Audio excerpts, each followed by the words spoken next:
வணக்கம் அன்பு மக்களே. இந்த பதிவில் நாம் பார்க்க இருப்பது மீனத்தில் புதன் உயர்வு அல்லது உதயம்.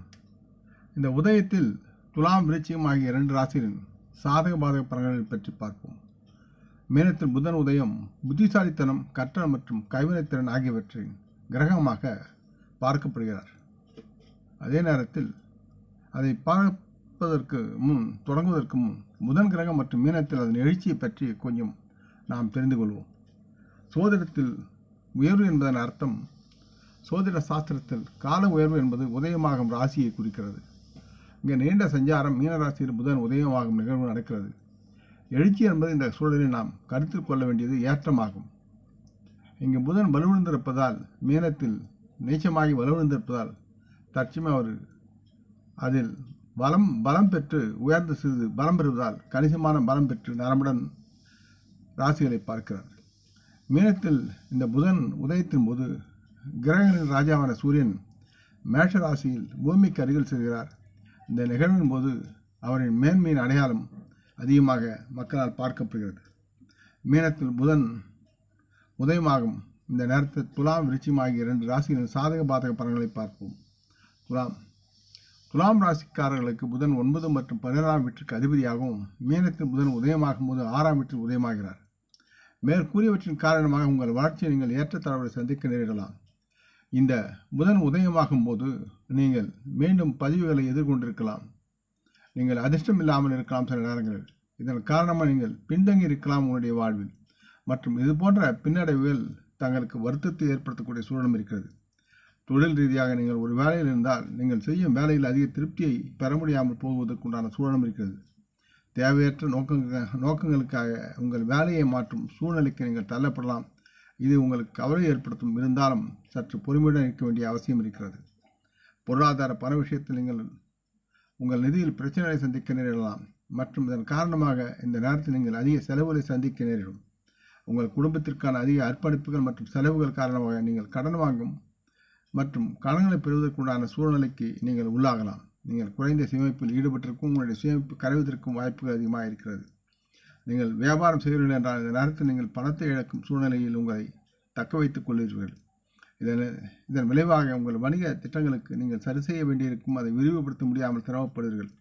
ஈவன் சிலருக்கு முதலீடு செய்வதற்கும் உண்டான பணம் இல்லாமல் போதாமையால் இருப்பீர்கள். மேலும் இது போன்ற விஷயங்கள் மாற்றுவது வணிக உலகில் உங்களுக்கு நல்லதொரு பாராட்டுகள் பெற உதவும். இருந்தாலும் கடுமையான முயற்சிகள் தேவை. அப்பொழுதுதான் உங்களால் மாற்ற முடியும். தங்களை உறவு முறையில் பார்க்கும்பொழுது புரிதல் இல்லாத உங்கள் துணையுடன் தேவையற்ற விஷயங்களுக்காக வாக்குவாதங்களை நீங்கள் எதிர்கொள்ள நேரலாம். இதன் காரணமாக நீங்கள் உங்கள் புரிதலின் அளவை மேம்படுத்தி உங்கள் வாழ்க்கை துணையுடன் மிகவும் நட்பாகவும் பாசமாகவும் இருக்க வேண்டிய சூழல் இருக்கிறது. தங்களின் ஆரோக்கியத்தை பொறுத்தவரை உங்களுக்கு நோய் எதிர்ப்பு சக்தி குறைவாக இருக்கிறது. இதன் காரணமாக இந்த புதன் உதயத்தின் போது நீங்கள் சளி, இருமல் மற்றும் தோல் தொடர்பான பிரச்சனைக்கு ஆளாகலாம். உங்கள் கால்களில் வலி ஏற்படவும் வாய்ப்பு இருக்கிறது என்பதை உணர்ந்து நீங்கள் நலமுடன் வாழ்வதற்குண்டான சூழ்நிலையும் மன அழுத்தம் இல்லாமல் வாழ்வதற்குண்டான மன தெம்பையும் பெற்று நலமுடன் வாழ வேண்டும் என்று கேட்டுக்கொள்கிறேன். முடிந்தால் பக்கத்தில் உள்ள விநாயகர் கோயில் சென்று உங்கள் மனசாந்திக்காக ஒரு 9 முறை அவரை சுற்றி வந்து வணங்குவது நன்மையாக இருக்கும். அடுத்து விருச்சிக ராசி மக்களுக்கு. விருச்சிக ராசி மக்களுக்கு புதன் 8 மற்றும் 11ஆம் வீட்டின் அதிபதியாக இருக்கிறார். இந்த புதன் உதயத்தின் போது அவர் 5ஆம் வீட்டில் உதயமாகிறார். இதன் காரணமாக நீங்கள் கவலைப்படக்கூடிய சூழலும் மற்றும் உங்கள் எதிர்காலத்தை பற்றிய சில அக்கறையுடன் உங்களுடைய நினைவுகள் யாவும் உங்கள் மனதில் தட்டுப்படும். உங்கள் எதிர்கால இருப்பு குறித்தும் உங்களுக்கு சில நேரங்களில் சந்தேகம் இருக்கலாம். அது சில சமயங்கள் உங்களுக்கு கவலை ஏற்படுத்தும். மறுபுறம் நீங்கள் ஊக வணிகங்கள் மூலம் அதிக லாபம் ஈட்டக்கூடிய நிலையில் இருப்பீர்கள். தொழில் ரீதியாக நீங்கள் ஒரு வேலையில் இருந்தால் இந்த நேரத்தில் சரியான திட்டமிடல் மற்றும் உறுதிப்பாடு இல்லாததால் எழும் அதிக வேலை அழுத்தத்தை நீங்கள் சந்திக்க நேரிடும். உங்களுக்கு தேவையில்லாத வேலை மாற்றத்தை நீங்கள் சந்திக்க வேண்டியிருக்கும். வியாபாரத்தில் நீங்கள் வியாபாரம் செய்கிறீர்கள் என்றால் நீங்கள் அதிக லாபம் ஈட்ட முடியாமல் போவதற்குண்டான சூழல் இருக்கிறது. அதே நேரத்தில் நீங்கள் வியாபாரத்தில் குறைந்த நிலையை எதிர்கொள்ள முடியாது. எதையும் சரிசமமாக பார்க்க வேண்டிய சூழலும் வியாபாரத்தில் புதிய நுட்பங்களை புகுத்த வேண்டிய சூழலும் இருக்கிறது என்பதை உணர்ந்து செயல்பட வேண்டும். இந்த காலகட்டத்தில் உங்கள் வணிக கூட்டாளிகளிடமிருந்து நீங்கள் பிரச்சனைகளையும் எதிர்ப்பையும் சந்திக்க நேரிடலாம். காரணம் எதுவாக இருந்தாலும் லாபமற்ற தொழிலில் பங்குதார கூட்டாளிகள் எப்பொழுதும் முறுக்கிக் கொண்டுதான் இருப்பார்கள். பொருளாதார நிதி ரீதியாக இந்த காலகட்டத்தில் உங்களுக்கு எதிர்பாராத விதமாக ஏற்படும் கூடுதல் இழப்புகள் உங்களுக்கு கவலை அளிக்கும். இந்த காலகட்டத்தில் உங்கள் வாழ்க்கையில் விரும்பத்தகாத கடமைகளை நீங்கள் அனுமதிக்கலாம் அல்லது நிறைவேற்ற நீங்கள் சிரமப்பட வேண்டிய சூழலும் இருக்கிறது. உறவு முறையில் நீங்கள் குறைவான நல்லிணக்கத்தை காணும் மோசமான சூழ்நிலையை எதிர்கொள்கிறீர்கள். இதன் காரணமாக நீங்கள் மகிழ்ச்சியை இழக்க நேரிடலாம். மேலும் அதை உங்கள் வாழ்க்கை துணையிடம் காட்ட முடியாமல் போகலாம்.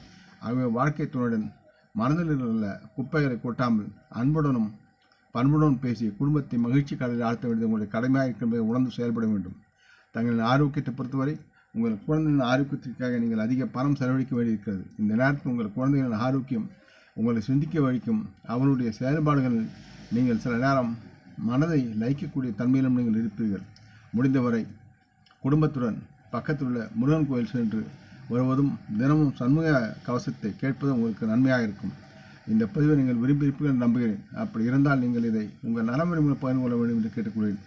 நாம் முன்னோர்களை மனமூந்து போற்றுவோம். இந்த பதிவை லைக் செய்து சப்ஸ்கிரைப் செய்து மற்றவருக்கும் பகிரும் அன்புகள் யாவரும் வளமுடன் நலமாக தேக திடகாத்திர ஆரோக்கியத்துடன் சகலவிதமான தன தானிய ஆபராணி ஐஸ்வர்யை பெற்று சர்வ காரிய ஜெயத்துடன் வாழ்வாங்கு வாழ இறைவன் பாதம் பணிகிறேன். வணக்கம். நன்றி.